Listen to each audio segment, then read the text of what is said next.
Hello, my name is Steve Noble, a recycling specialist with Michigan Department of Environmental Quality, Waste Management, and Radiological Protection Division.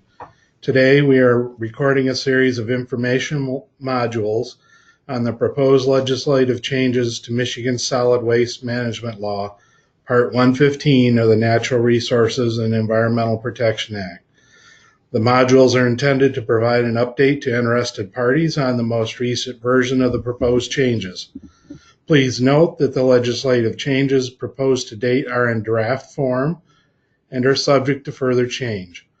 Furthermore, the registration and general permit information requirements discussed in this module are also in draft form and are subject to change.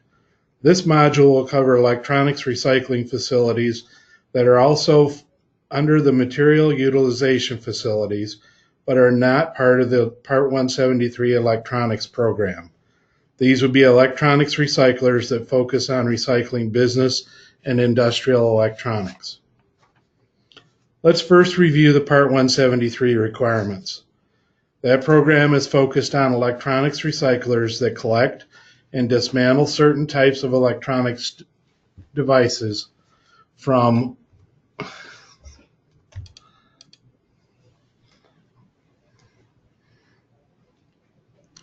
consumers. If a facility meets the requirements, then they have to register and meet certain operating requirements under Part 173. Companies that are not focused on consumer electronics could be required under the proposed Part 115 changes to also meet certain requirements. Those requirements are listed under the material utilization facilities, which were covered in more detail by Brian Burke. Under the proposed changes, a material utilization facility can include several different types of operations. Electronics recycling facilities that are not registered under Part 173 electronics could fall under the requirements of a material utilization facility depending on their processing volume. Additional facilities that fall under the definition of a utilization facility include a MRF, composting facilities, anaerobic digesters, and other facilities utilizing innovative technologies. Part 115 would provide increased oversight of facilities that manage recovered materials such as electronics to minimize the potential environmental impacts and nuisances and provide more regulatory certainty and a level playing field as this industry grows. Not all facilities that recycle material are defined as a material recovery facility or MRF. Here are a few examples. A retail, commercial, or industrial establishment that bales and ships its own managed materials. Retail establishments that collect returnable beverage containers. A beverage distributor or agent that manages returnable beverage containers. And end users or secondary processors of recycled materials that were mainly generated by an industrial facility or were previously sorted and processed. Under the proposed changes, registration and permit requirements for utilization facilities depends on the amount of material that the facility processes per year and may have on site. Facilities that process less than 100 tons per year would be considered a waste diversion center and not categorized as a material utilization facilities. Facilities processing over 100 tons per year fall into the material utilization facilities category and thus need to meet all the associated requirements. MRFs that have more than 100 tons of managed material on site at any time must also obtain a general permit with the DEQ. Current operating MRFs must obtain a general permit within 2 years of the effective date of the Act. A few of the notification, registration, and permitting requirements. Depending on the type of facility, the size, the facilities may be required to only notify, they may be required to register, or they may be required to obtain a general permit. Facilities must operate in compliance with the terms of any registration or general permits. Facilities required to notify, register, or obtain a general permit must be consistent with the county or regional material management plan. Notifications, registrations, and/or general permit applications shall be in the proper format and contain relevant information. Facilities required to obtain a general permit shall submit a site map and operations plan, and facilities required to obtain a general permit shall submit a final closure plan. A facility has 90 days to notify or apply for a general permit if they increase their volume or change the size of their facility. It triggers them into additional requirements.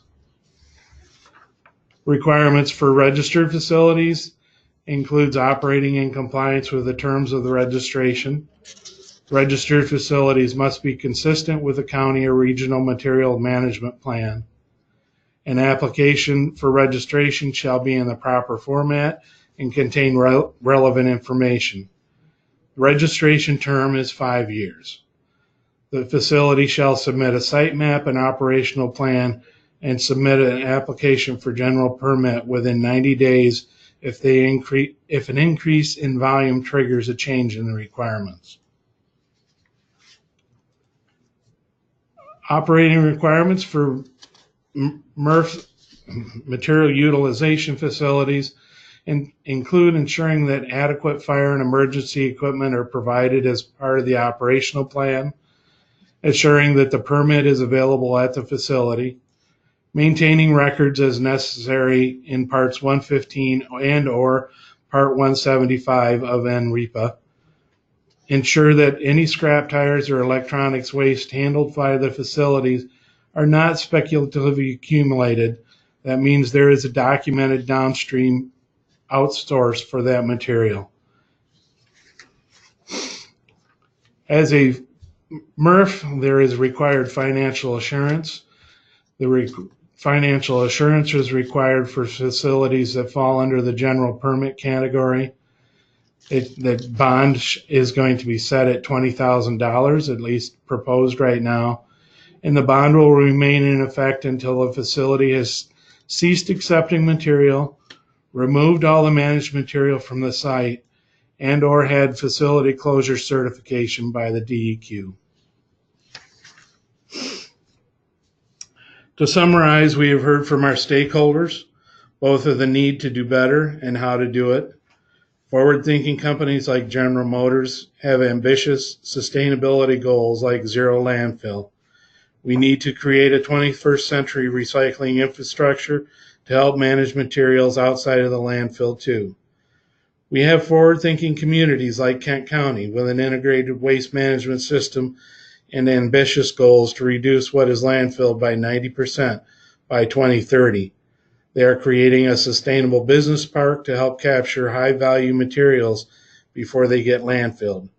We need to support that culture of innovation and material management across our state. Michigan was a leader in recycling and litter disposal when we passed the bottle bill, but we have become complacent. Other states and industry have soared past us, and in their leadership on recycling and managing materials more sustainably. We have an opportunity again to be leaders with a momentum of engaged stakeholders who have shown us what we need to do now. We together can do better. That's the Recycling Initiative. We look forward to working with you to make this happen through the implementation of the Renewing Michigan's Environment proposal. Thank you for your time, and we'll now take questions.